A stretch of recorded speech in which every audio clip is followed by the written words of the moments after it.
गन्ने की खोई से होगा आधुनिक कप प्लेट ग्लास का निर्माण। सिर्फ गन्ना नहीं बल्कि इसकी खोई से भी होगी कमाई, यानी इसके छिलके से भी होगी ज्यादा कमाई। गन्ने से रस निकालो और खोई यानी छिलका भी बेच डालो, यानी आम के आम और गुठलियों के भी दाम। अभी तक गन्ने से गुड़, शक्कर या चीनी ही बनाई जाती रही है, लेकिन अब गन्ने की खोई से अन्य उपयोगी वस्तुएं भी बनाई जाएंगी। आपको बताते चलें कि गन्ने के रस निकालने के बाद इसका छिलका फेंक दिया जाता है, पर अब इसके छिलके से अन्य उपयोगी वस्तुएं बनाने पर कार्य किए जा रहे हैं। मुख्य रूप से हानिकारक प्लास्टिक डिस्पोजेबल कप, प्लेट, थाली की जगह अब इस गन्ने के छिलके यानी खोई से इन सभी क्रॉकरी, कप, प्लेट, थाली इत्यादि पर निर्माण किया जाएगा, जिससे पर्यावरण को भी कोई नुकसान नहीं होगा।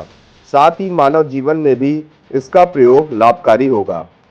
जैसा कि देखने में आया है कि दैनिक जीवन में डिस्पोजेबल क्रॉकरी का इस्तेमाल बहुतायत में किया जाता है, पर इस्तेमाल के बाद ये मानव जीवन के साथ साथ वातावरण के लिए भी बहुत हानिकारक साबित होता है।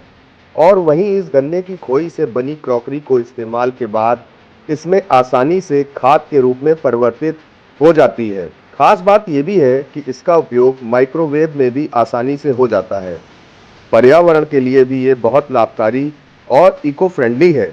आपको बताते चलें कि प्लास्टिक के इस्तेमाल और बेहतर प्रबंधन न होने के कारण पर्यावरण के लिए बहुत ज़्यादा हानिकारक होता जा रहा है, पर इस नई तकनीक से मानव जीवन साथ ही साथ पर्यावरण को बहुत लाभ होगा। इस विषय पर नेशनल शुगर इंस्टीट्यूट के निदेशक प्रोफेसर नरेंद्र मोहन ने न्यूज़ अब भारत के संवाददाता से हुई विशेष वार्ता में विस्तार पूर्वक जानकारी साझा की। सर, जैसा कि एनएसआई के द्वारा जो गन्ने की खोई से जो वेस्ट चली जाती है सर, उससे क्रॉकरी बनाने की जो नई प्रक्रिया स्टार्ट हुई है सर, उस विषय पे सर क्या मैसेज करना चाहेंगे सर? देखिए, हमारे देश में मुख्यतः जो चीनी बनती है वो गन्ने से बनती है, और जब गन्ने की पेराई की जाती है तो रस से तो चीनी बन जाती है, और जो दूसरा एक हमारे पास बाई प्रोडक्ट प्राप्त होता है जो फाइब्रस होता है, वो बगास कहलाता है।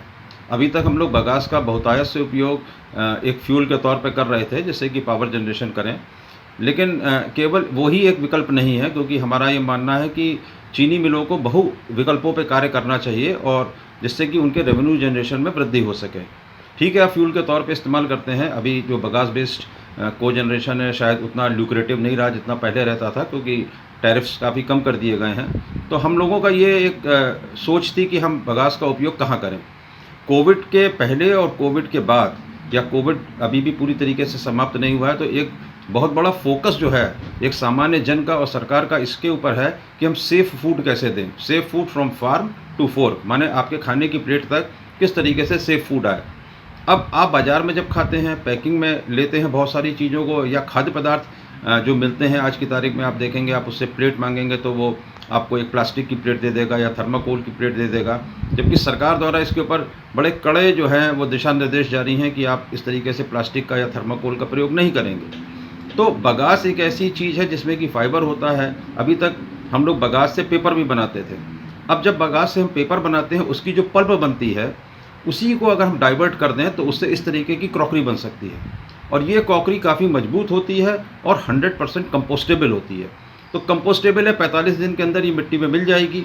तो एक नैसर्गिक है, बायो है, और एक हाइजीनिक कंडीशंस को आपको देगी। तो इसलिए हमारा ये विचार था, और हमने इंडस्ट्री को इसलिए प्रेरित किया कि आप आगे आएँ और इस तरीके की क्रॉकरी बनाएं, जिससे कि समाज का, देश का और चीनी उद्योग का हित हो सके। सर, क्या इस विषय पे अपने एनएसआई में कोई ट्रेनिंग दी जा रही है सर? इस विषय पे हमने एक 16 तारीख को वेबिनार का आयोजन किया है, और उस वेबिनार को स्वयं खाद्य सचिव जो है वो संबोधित करेंगे, संयुक्त सचिव सरकार जो है भारत सरकार, वो भी संबोधित करेंगे। हमने एमएसएमई सेक्टर का पूरे का आह्वान किया है कि आप आएँ, हमसे जुड़ें, क्योंकि ज़रूरी नहीं कि जो बगास बच रही है उस बगास का उपयोग करते हुए चीनी उद्योग ही इस तरीके की टेबल वेयर या इस तरीके की क्रॉकरी बनाए, बल्कि आप एंटरप्रेन्योरशिप डेवलप कर सकते हैं। आपसे बगास कोई खरीदे, चीनी उद्योग से बगास कोई खरीदे, और इस तरीके के कल कारखाने, छोटे छोटे उद्योग जो चीनी जो मिले हैं उनके आसपास जो है वो लगा सकता है। इससे दो फायदे होंगे, एक तो नए एंटरप्रेन्योर सामने आएंगे, नए उद्योग धंधे आएंगे, तो रूरल एरिया या ग्रामीण अंचलों का विकास होगा और रोजगार के अवसर भी खुलेंगे। कानपुर से निशान पाठक की खास रिपोर्ट, न्यूज हब भारत।